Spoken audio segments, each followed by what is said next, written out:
আলাইহিওয়াসাল্লাম সম্মেলনের সচিত্র সংবাদ বাংলাদেশ টেলিভিশন সহ উল্লেখযোগ্য বেসরকারি টিভি চ্যানেলগুলোতে ফলাও করে প্রচার করা হয়।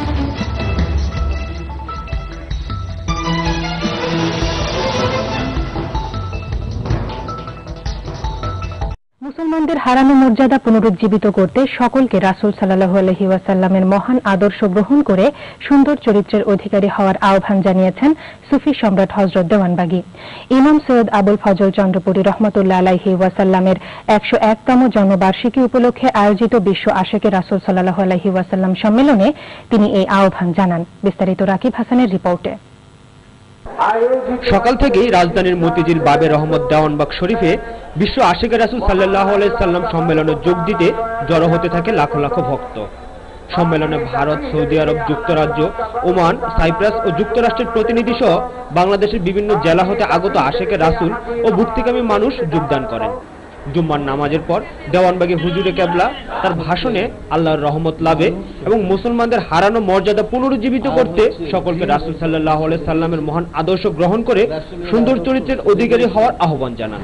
সম্মানিত আশিকে রাসূলেরা, আমরা যদি রাসূলের আদর্শ ধরে রাখতে পারতাম তাহলে মুসলিম জাতি অশান্তির আগুনে জ্বলতে হতো না।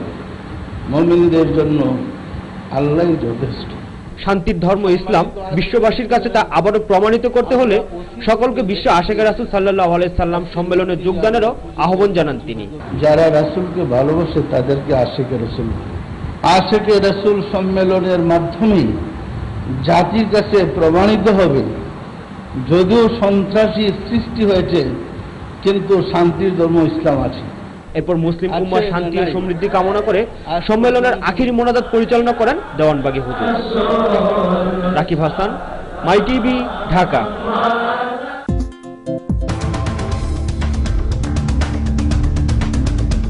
মহানবী হযরত মুহাম্মদ সাল্লাল্লাহু আলাইহি ওয়াসাল্লামের মহান আদর্শকে ধারণ করে সুন্দর চরিত্রের অধিকারী হতে হবে, তাহলে আল্লাহর রহমত লাভের মাধ্যমে শান্তি ও সমৃদ্ধি অর্জন করা সম্ভব।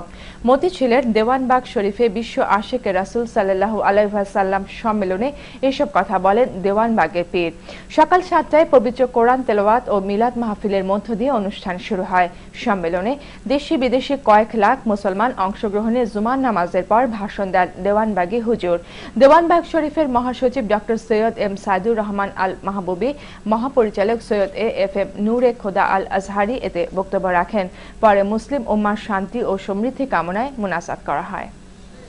মানুষ সবাই কম বেশ রাসূলকে ভালোবাসে, রাসূলের কথা বলে, তবে কিছু নিয়ম কানুন না জানার কারণে আমরা রাসূল থেকে দূরে সরে পড়েছি।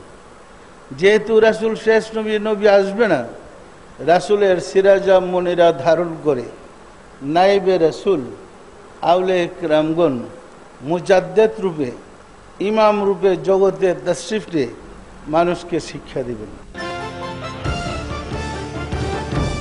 রাজধানীর মতিঝিলের বাবে রহমত দেওয়ানবাগ শরীফে বিশ্ব আশিকে রাসূল সাল্লাল্লাহু আলাইহি ওয়াসাল্লাম সম্মেলন হয়েছে। যোগ দেন দেশের বিভিন্ন জেলার ধর্মপ্রাণ মুসল্লি এবং সুইডেন, মালয়েশিয়া, ইটালি, যুক্তরাজ্য, যুক্তরাষ্ট্র সহ বিভিন্ন দেশের প্রতিনিধিরা। বক্তৃতা করেন দেওয়ানবাগ শরীফের মহাসচিব ডক্টর সৈয়দ এম সাইদুর রহমান আল মাহবুবী, মহাপরিচালক ইমাম সৈয়দ এ.এফ.এম নূর এ খোদা আল আজহারি এবং অন্যরা। আখিরি মুনাজাত পরিচালনা করেন সুফি সম্রাট হযরত মাহবুবে খোদা দেওয়ানবাগী হুজুর। সকাল ৭টায়